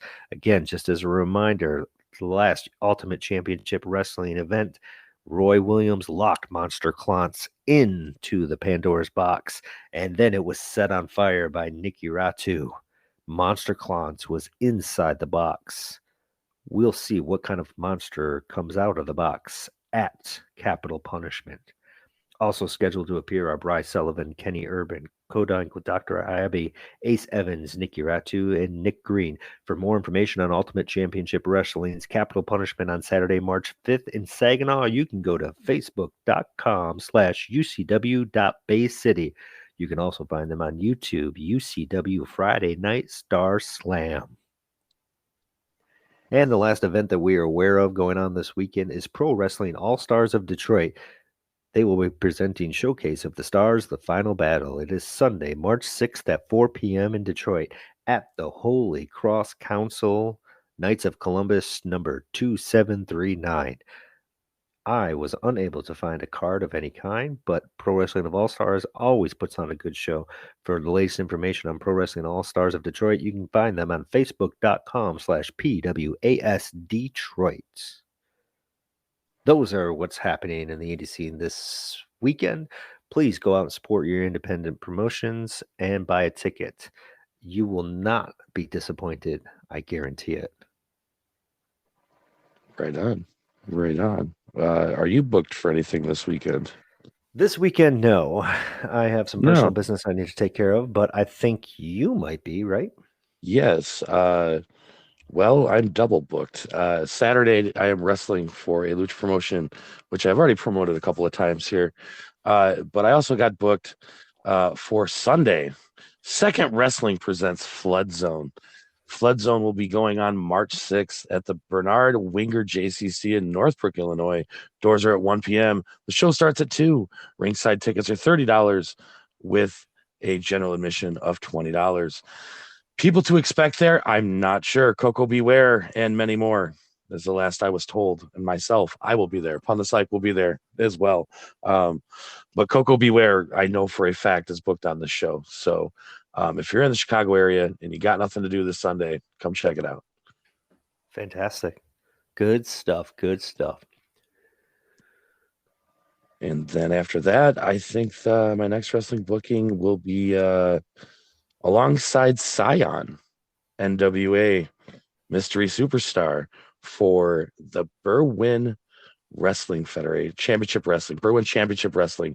It is their March Madness debut, Saturday, March 19th, at the Berwyn Eagles Club in the 26th Street of Berwyn, Illinois, 6 p.m. with a bell time of 7 p.m. Tickets are available at eventbrite.com for this one. It's a double ring March Madness event. It's going to be pandemonium. I'm kind of excited to be a part of this one. So Wow. I'm going to find out who Good Scion stuff. is. Yeah, that's what I was going to ask. Make sure you ask who his dad is. That's good stuff right there. Good stuff. It's So, T-Bird. T-Bird is his. Just as a reminder, if you attend any of these events, please send us an email. You can find us on the website, thewrestlingbytes.com. Send us an email, or you can email us directly, info@thewrestlingbytes.com. Let us know what you think of these events, and we will cover it. And then we also post all of our results of all Michigan Independent Wrestling on our website under the results page. You can also submit results there. Check us out. Follow us. You will not be disappointed. It's twice I've said that. Yeah. So Good as you had stuff. mentioned to earlier, previously today, well, yesterday now, we did an interview with Danny Astro. Was a guy that you were looking forward to getting on, and he did not disappoint. Very, very impressive young talents we've been interviewing lately, and this kid is no exception. Um, yeah, phenomenal talent. He's a great wrestler. He's got a great mind, and he gets the business just as well as some of these other talents that we're getting. And it just makes me very excited to see what the future of Michigan independent wrestling has to hold. Yes, we had a great conversation just about his upbringing and the wrestling business for him and his training experiences, and it did not disappoint. So please stay tuned and listen. He's got some great advice for some young wrestlers out there trying to get into the business, and he's got a very good head on his shoulders and is a very wise person for being so young in the business. Yeah, for sure. So stay tuned, guys, for that, and we will be bringing you the interview with Danny Astro. Ladies and gentlemen, welcome to the Wrestling Bytes podcast. I am your host, on the Psych. As well with me tonight, Chris Young. Chris, how are you doing tonight? I'm doing well, and yourself? I'm doing great. Kind of excited to interview Mr. Danny Astro tonight. Absolutely. So yeah, we doing, guys? Oh, good. How are you, Danny? I'm doing good. Feeling spacious, feeling enlightened. So it's an honor and a privilege. Oh, thank you. Well, appreciate you taking some time and hanging out with us. Before we jump in, I want to give you just a little bit of background, a little bit of context. When wrestling took a hiatus thanks to the coronavirus, I was a little disappointed because I had just moved back to Michigan and wanted to get back into the indie scene. And I couldn't because everything was pretty much shut down. So the first opportunity to go to an independent wrestling event here in Michigan was Pure Pro Wrestling about this time last year in Holland. So I got a hold of Pun the Psych and I said, listen, we need to go to this event. We need to support Xavier and support everybody on the show. And little did we know how awesome of an event it was going to be. And the person who made the night was Mr. Danny Astro. It's true. Yeah. It's true. We were so impressed with you that we were picking your brain for knowledge, and we were so excited that you had such a unique person that you were portraying, and everything about you, the way that you were carrying yourself and the moves that you were doing, we just thought you were pretty much the it person for the night. So thank you for impressing us, and we've got to see each other a couple of times since then, and you have not yet disappointed me. So that was a little bit of a background of why I wanted to get you on the show, because I think you have the it factor, and I want people to know who Danny Astro is. Oh man, guys, I really, really appreciate that so much. Just, being as cocky as I am, being able to, know it yourself, but not only being able to like hear it and see it through other people's eyes. That's just one empowerment reason of why I do what I do today. So I very much appreciate everyone, and, just you two for taking time out of your days to witness, what I'm able to do and being able to put seats in the buildings that I work in. It's very awesome to see how you guys see through your own eyes and being able to, relate it back to me. I think it's awesome. Thank you. Yeah, no problem. So let's talk a little bit about your experiences so far. What drew you to the wrestling business? I came from a family that was very into wrestling. I mean, my mother, my father, uncles, aunties, grandmothers, grandfathers, everyone was into wrestling. But I noticed, when I got older, no one really took into it. Like no one started doing it, like trying to find a way to get into a ring or just anything around the aspect of wrestling. I'm somewhat in a military family, but also everyone has like their own perks and disadvantages, things that they want to do. So I found like eventually my best asset is to run my mouth and see how I can get into something that I love. And I think it's pretty cool that I got myself into it, because I can say that I'm a first generation.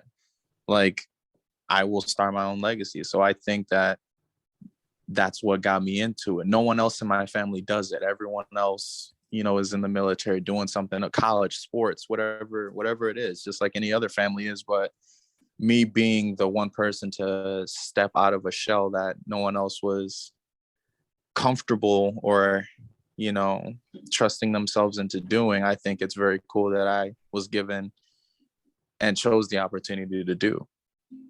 Yeah. Okay. Yeah, no, that's awesome.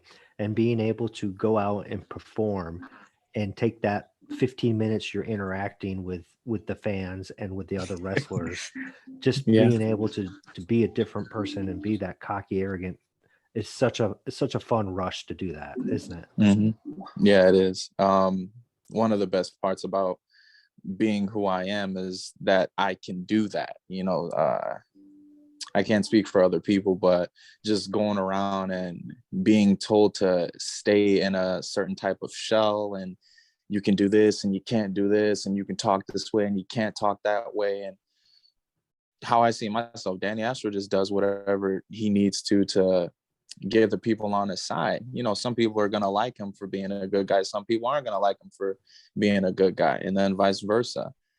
I do whatever I can to put smiles on people's faces, to put seats in the chairs and have them come back, whether they like me or not. They're going to have to deal with me, sit there for 15 minutes to watch. Yeah, no, that's good. So you mentioned that your family were kind of all wrestling fans. So who were some of your favorite wrestlers, and why do you think you enjoyed them the most?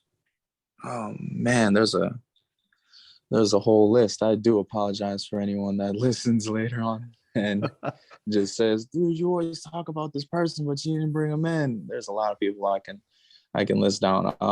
Let's see, The Rock, D'Lo Brown, Booker T, Lita, Alicia Fox, Keith Lee. These are my favorites. These are the ones that, you know, from back then and then till today is who I like continue to still watch. Leo Rush, another one that I just love, and I can just watch, you know, their presence and their attitudes and their charisma that they have. Like, they all have different backgrounds and came from different backgrounds, and they just have different ways of moving, like carrying themselves inside and outside of the ring. And it's just something that, like, it caught my attention and my interest, and it still does to this day. That's the thing about it. Like you might only have 15 minutes or 10 minutes or heck, even 5 minutes, but as long as you do something that catches someone's attention, and then just to keep pursuing that and keep doing it, like, word travels fast. Like, all it takes is one person. So, like, they see it and then they go on and tweet about it, DM about it, like, share about it, and that's all it is. Those are a couple of my stars that I look up to and that I very appreciate. And that's why I do it. Yeah. And most of those people that you listed, they all have big personalities and bring a lot of pizzazz when they're on the screen. And that's kind of what you mentioned. You were modeling your persona after. So I can see a lot of similarities there. Those are good people to look up to. Yeah, that's I'm glad that that most people do pay attention to stuff like that. Yeah. So when you decided you were going to get into the wrestling business, where is it that you landed your training at, and how was it? Oh man, this is mostly how I start off most of my stories on how I became an independent wrestler. So first of all, you got to figure out how you're going to get into this thing. Like, who do you talk to? How do you know if they're the right source to go to? And if you're spending your money correctly, because everyone wants to spend their money the right way if it's something that they really want. So I don't know who to talk to. I don't know where to go. And like, all I have is just a bunch of YouTube videos of different matches and different segments, like, in my history. So I'm just going through the Instagram one day, and there's this link that pops up for Pure Pro Wrestling Developmental Center, and I'm just like, well, where is this at? And here it is, Flint, Michigan. Like, now I'm currently out. At the time I was living in Warren, and I was like, well, Flint isn't that far of a drive for me. Like, hour isn't that bad. Being an actor before I was in wrestling, I had to travel, a certain amount of time through different locations. So an hour wasn't that bad for me. Not to mention the price. Not trying to like diss on any other promotions that I seen or training facilities that I seen, but you want what you're worth, you're gonna charge an arm and a leg for knowledge. But something about PPW was welcoming, it was affordable, and it was somewhat in a decent radius. That way, if I messed up something or God forbid hurt someone, they wouldn't be able to find me. So it was, that was just something I had to think about. Like, dude, if I get somebody hurt, like, good thing I don't live close. Xavier's the type of guy that has been around and trained a lot of guys, and he knows a lot more what it means to make that a little easier on you. Yeah. Opposed to like making it cheap because of any other reason. I think it's phenomenal that he's done what he's done for you guys. Like, I wish we would have had options like that coming into business. You hear a lot of that, just because the things that he like offers is not a lot of what other training facilities offer, especially the programs. Something like unique about XJ is his patience. Like, he's so good at like asking you what you want and then helping you morph into this person that you're trying to create, but also like guiding you into the right directions. But he also gives you that teaching aspect of, I'll give you the tools on what you need to get the job done, but it's up to you to figure it out. And hopefully you can take my wisdom, my knowledge, and my name along with your effort and do something good with it. Because there have been cases where some people just get too much power or not enough and just don't know what to do with it. And it's sad to see, especially given the places that they came from. But with XJ, it's like family. When you leave, you can just always come back, no matter where you've been or what you might have done or said. He's just a coach, but not only that, like, he's just someone that, I also look up to in one of the names. So when you were training and starting to get a little bit of experience, how did you figure out what your wrestling style would be, and how did that come to be that you landed on a certain particular style or move set? Oh man, there's so much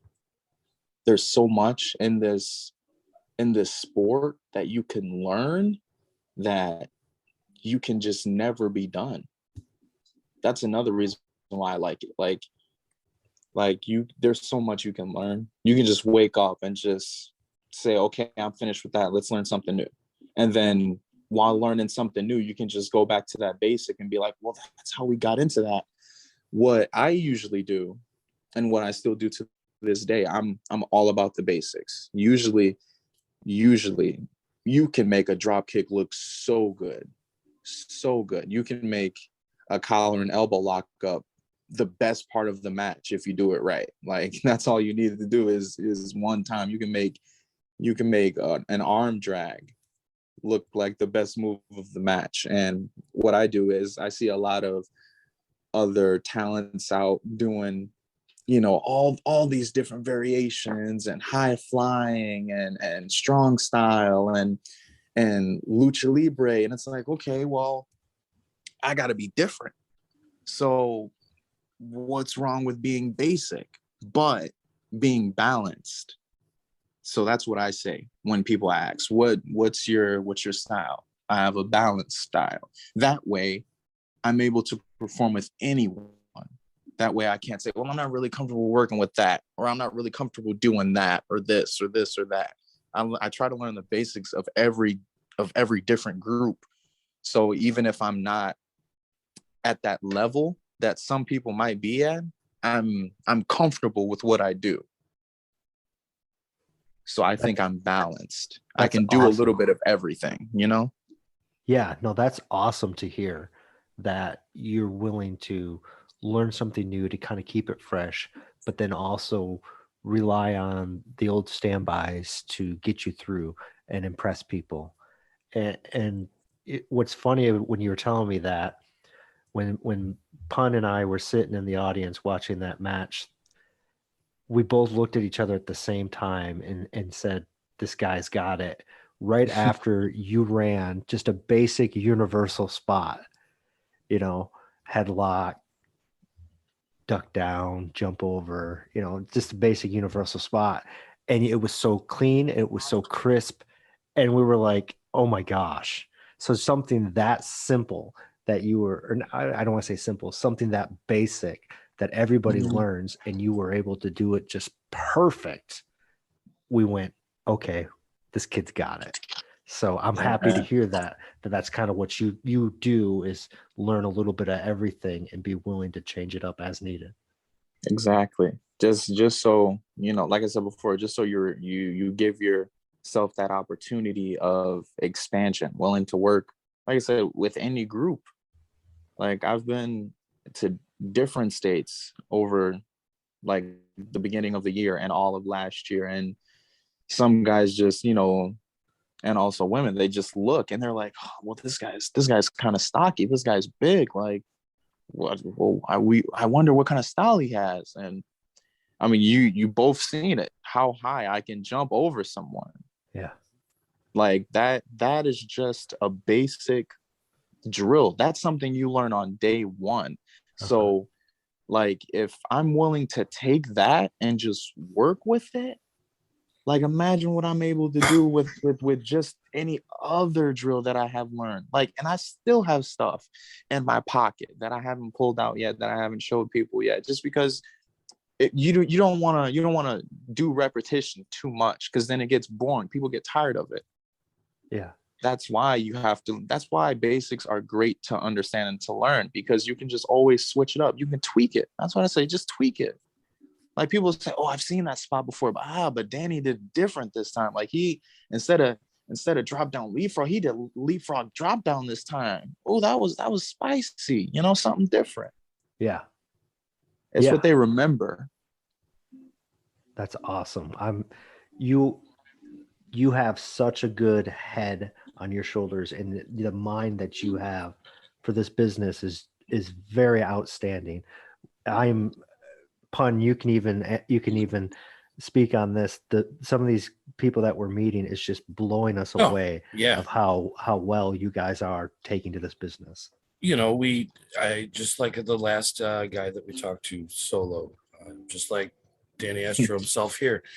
I said to both of these guys when I met them in person and seen their match, I believe I told Danny when I met him when you bought a shirt, there's your plug, Chris. But I told him definitely, like, you keep doing what you're doing and you'll go a long ways. It's great to see a future in Michigan independent wrestling, and that, you know, the future doesn't rely on old guys going recruiting their buddies' kids. No, it relies on kids who have a passion, that want to do the same thing that we did, and go out there and show them your grit and your all. It's impressive to see young talent catching on to the business so quickly, because they have teachers, unfortunately, like us, who's been through the business and know these things, and we try to teach you from our mistakes and others' mistakes, so you don't complete those same processes we did, and you kids pick it up like you're riding a bicycle, man. It's not every one of you, but the exceptional ones that do, you kids shine so bright that it makes guys like us feel a lot happier about the business and the state of the business at this point. So yeah. So thank you guys. You're welcome. How long have you been in the business, and what were some of your highlights so far? Oh, how long have I been here? Well, like you, I mean, I started when COVID hit. So that really took a toll on a lot of training and a lot of practice. Uh-huh. I could say that I've been in the industry for probably a late 2 years, going on 3. But like, like me, I always have a learning mind. I always say I'm still learning. I'm still training. Um, yeah, it was bad. COVID just shut everything down to where you couldn't even go to a ring. You had to make your bedroom the ring. And highlights. Like I said, I've been to many of states, and there were so many great moments, so many like learning lessons. I do have to thank A7s for that, because he's the one that's been helping me along the way with some of these road trips that I've been going on, showing this rookie ropes. Highlights, man. My first match probably would be the first highlight, because I couldn't tell anyone how nervous I was. I was all over the place. And the thing about it was I wasn't even booked for the first match that I had. I just showed up. I introduced myself. I walked around, shook hands, set out chairs, and probably I think I was in like the main event. My first match, I was in the main event. It was a fatal 5-way match at I think it was Pro Wrestling Havoc.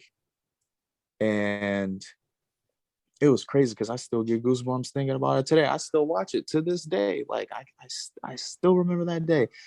And I remember I was sitting down. The show was already a banger. And Ace looks over to me. He pulls back the curtain and he goes, Danny. And I look over and I'm like, yeah. He's like, did you bring your gear? I'm like, of course I brought my gear. Like, that's the first thing you learn. Like, no matter how green you are, always bring your gear. I'm like, of course I brought my gear. He's like, let's go. You're in the match. Cool. I go back there, forget that I have my glasses on because I wear contacts. So I'm like, okay, well, I can't go out there blind. So I'm trying to listen to these artists paint this canvas of this match that we're having. And I'm just trying to throw in like as hot as spots as they're throwing in. And I'm like, well, again, all I got is basic stuff.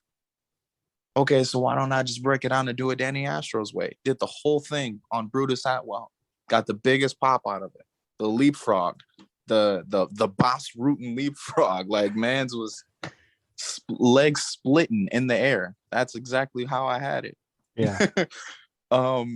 Another highlight. Jeez, I gotta go back. I don't want to take up too much of your time, but if you ask a rookie a question like this, in just the career that I've had, I felt like I've been on fire and I'm still rolling. The places I've traveled: Lansing, Saginaw, Ohio, North Carolina. Like, the people that I've met, the knowledge that I've been able to take in and just give to other people. And I still don't even feel like I'm worthy of giving knowledge to other people, because it's like, how do I give that to them? And I'm still learning. And they're looking up to me like I'm some big figure. That's a highlight right there. That tells me that at some point in time you're going to be teaching wrestling. You're going to be, whether it's going to be a formal school or whether you're going to be an informal guest trainer.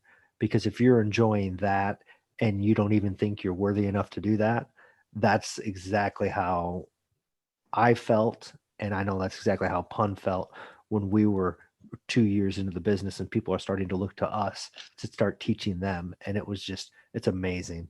That feeling. The fact I have an autograph sitting here from Jimmy Jacobs thanking me for the first bump he ever took in wrestling, I can claim that because I gave it to him. Things like that are what honestly probably keep me watching wrestling and studying wrestling and breaking down matches. I don't watch a match. I watch it as a fan, but when I watch a wrestling match, like I'm looking at the technical side. I'm trying to see when they speak. I'm trying to, I'm looking for the things that people look for, and not in a critic way, but just because I enjoy those subtleties. To me, that's what makes it all worthwhile. And to see you guys connect on levels that you do and fix it in, man, it's amazing. It's seriously our honor to be able to help you guys promote yourselves at this point. It's the whole reason we do these podcasts, to be fair. So yeah, you guys are giving other people the opportunity to listen onto things that they probably haven't even thought of yet. And again, yeah, we would have killed to have this opportunity 20 years ago. Yeah. That's why some people just need to, it's I've always been told just to shut up and listen. Like just to be quiet and just listen. So much people put in so much work in the shadows that you don't even know about. Mm-hmm. And like something like this, all it takes is a podcast to just sit down and just listen to a bunch of people talk about something that they love. And it just helps you better yourself and being able to give you the tools that you need to move forward it's crazy. Yeah. So what is like the ultimate goal for Danny Astro, and like what are some things that you want to accomplish? Okay, well, first, let's put this out there now. I've been on TV already, acting. I'm currently still a SAG actor in Michigan and in Ohio, but that I give myself full credit for this. I literally stopped acting because of wrestling. Like I had a dream to become a famous actor and be on TV and be in highlight movies and be in blockbusters. But then wrestling just grabbed me by my wrist and just yanked me to the side. So now it's like, okay, well, I can still do this with this career that I've also chosen. Danny Astro wants to get on TV, wherever it is, wherever that is, wherever promotion it is. As long as I'm me, that's all I want to do. That's awesome. Like for family purposes too. Like I said, like I will be a first generational wrestler in my family. Like I can say that. Like years down the line, when I have kids have kids, I can literally look back and say I started something. And then the way my family and the way that my friends like see me now, like they just YouTube my name and they're like, look, you're right here, dude. Mm-hmm. Like all you got to do is just keep working, get a deal, get a contract, get an appearance. Like, let's just see you do more. And that's what fuels me. Like, of course, negativity fuels me just because it just wants to keep me moving forward, just to prove people wrong. But also that positivity, that's just like, bro, we just want to see you keep elevating. Like, just keep moving. That's what digs me. Danny Astro wants to be on the big screen.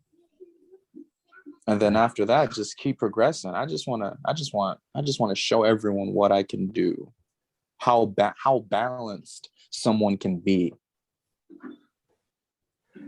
If a young person, I say a young person, teenager comes up to you and says, I want to do what you do, what would you tell them? What other veterans have told me that I still ask them that question to this day. Like, it's crazy. Like, as soon as when you were talking, I already knew what you were going to ask because I've asked it millions of times. You just got to study. Just study a craft, sit down. And we got it so easy today. Like, y'all brought it up like 4 times already. I have it so easy today. Like, I have it so easy. Like, all I got to do is just sit down in front of a computer. Like, and they're already doing that, playing these video games and going on the internet and everything. Now, like, y'all had books. Y'all, like, we have it in front of us. So all you got to do is just learn the craft, learn the basics, being able to just have the discipline to listen and take criticism both ways, negative and positive, just because that will help you in the future. Yeah, it's amazing to look back and think if we didn't order the pay-per-view, we had to wait 4 months for it to come out on VHS in order to rent it and Oh see my that God. awesome WrestleMania 10 Oh, yeah. match between Bret Hart and Owen Hart. Or for example, you wanted to watch an indie show? Uh-huh. RF video, baby. 6 Yep. weeks. Yep. See, I don't even know what that is. Yeah. Okay, so RF Video was like the order catalog for indie shows, ECW shows back in the day. They did a lot of shoot interviews with hard cams and like edited them on old school VHS reels. So if you wanted to watch an indie show, you had a 90% chance of finding it if it was available on RF Video. Yeah. So like all the old guys, Wow. if you say RF Video, they know. I just gave you a trick to get into like some secret like old wrestling guy frats. But just say RF I'm taking Video. notes right now. Yeah, just say RF Video. They'll be like, oh, you know about the good stuff. Yeah. Not the Unfortunately, VHSs, the RF videos. Okay. yeah. Because Yeah. I thought I was going back. With They do VHS tape. they do VHS videos, but RF Video was a company that sold them. Like Yeah. that's where Got it. that was the order catalog company you had to call. Richard Yeah. Feinstein was Yeah. his name. Yeah. RF. But don't Google him. He did some bad things. Okay. Well, no, that's awesome. That's good. That's good. So give us an idea of where you're going to be over the next couple of weeks.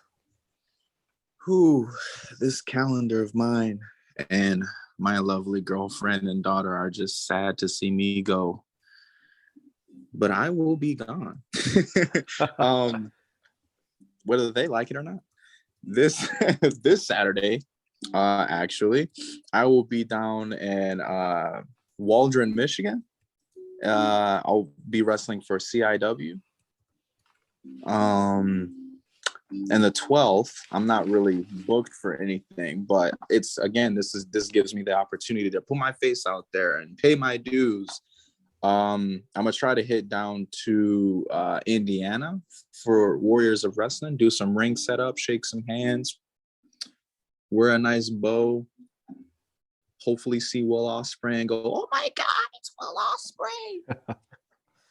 And then the 19th, I got a doubleheader. This one is I'm really excited for, because like I said, like younger Danny, I'm still young now, but younger Danny, I seen vets, Aaron O'Ryan, Ace Evans, Nick Zero. These guys were also my trainers, but I seen them as being like double booked on weekend days. Like one day they would be at 2 shows at one day, 3 shows at one day, or like 4 shows in an entire weekend.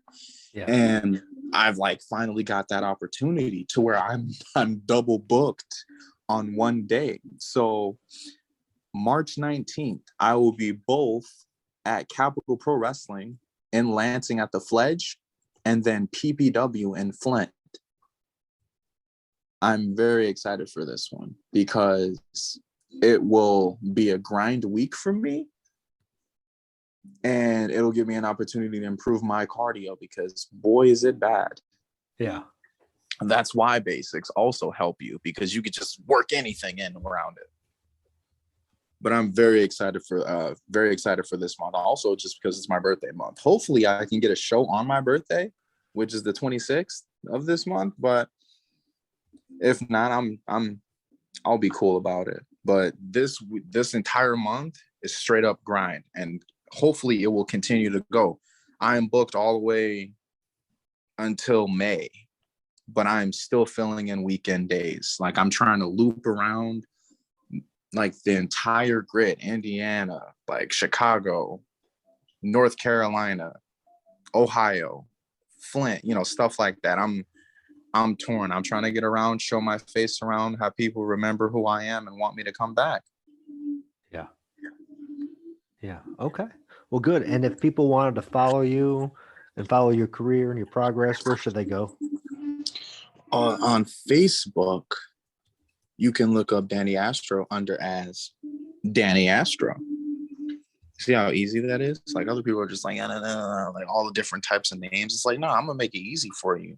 So there will be no excuse. My Instagram handle is the1 Danny Astro. Don't type out #1 like an earthling. It's literally the1. The1 Danny Astro. And for my fans, I do have Snapchat. Those are exotic stories. Some of my road stories go on there. Like if I go out to, different states, I always take pictures and videos of me and the road crew that I travel with, and just do astronomical bonker videos, like stuff that I probably don't even put on Instagram. So it's like, if you want to see this, you gotta be here to see it. That is also under Danny Astro. Again, I just make it easy for you. There's no reason for you not to go. Like, it's just simple. My YouTube, Danny Astro, all you gotta do is just type it in, and there's my beautiful face right there. I love it. It's so simple, guys. Like, it's so simple. Oh, that's great. So he's Danny Astro. He'll be all over Michigan the next couple of weeks. Be sure to check him out. Find him. We'll put some links on our Facebook page. We'll put some links on our website as well, thewrestlingbytes.com. I already did that. I just did it. Fantastic. See, Pun the Psych is It's just got to go on the so. website. I've got it on the Facebook page, and I also put a little picture promo for the interview to come up. So did a little bit of graphical work while you guys were kicking this interview. So good stuff. Oh, man, so. Pun's on the job. I like that. Oh yeah. He is. When he's on, he's somebody on. that's quick to work. But when I'm off, good night, Irene. Yeah, we hit Z's. Too many edibles, bro. It's just a thing. You should see what we got in the galaxy, man. I'm gonna have to take a trip to the Milky Way sometime, I guess. Hang out with my guy, the Guru. He knows. We've been around the galaxy a couple of times. We're gonna have to do a different podcast for a different bat channel one of these days, I think. Wow.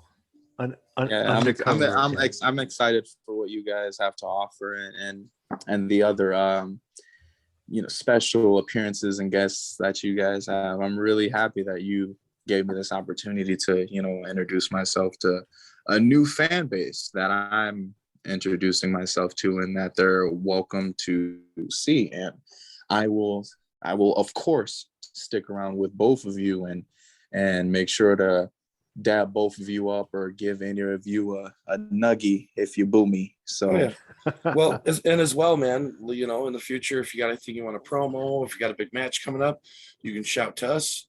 We can do a little promo segment. We can throw you back on the podcast anytime. You're welcome to come back. Yeah. That's all you had to say, man, because nowadays people just be acting like it's such a hassle to do a promo. God. Oh no, we love it. You say bring them Yeah. on. You can come here and you can practice all you want. Yeah. I'll take Thank 30 you cuts. for the opportunity, guys. You're welcome. Thank you for making some time and coming out and talking a little wrestling, telling us a little bit about yourself. And we wish you all the best. We know that if you keep up your hard work, you will make it. Of course, man. My job is to not let anyone down. So I can only go higher from where I'm at right now. Awesome. And that ain't rocket science. It's astronomical. Oh gosh, I love every part of this. This is fantastic. I'm so glad that we got this taken care of. Yeah. So, Pun, do you have anything else you want to add? No, man. Just thank you for your time, and I'm sure all the people listening in Wrestling Bytes podcast, thank you as well for your time. Thank you, guys. It means a lot. Thank you again, Danny Astro, and Pun. Thank you. I appreciate you putting this all together and allowing me to be part of the podcast again this week. So I'm going to do my sign off. I appreciate everybody listening. I appreciate everything that happens. And until we meet again, keep it between the ropes. Well, you can say that, but I'm dragging you back for reviews in about 5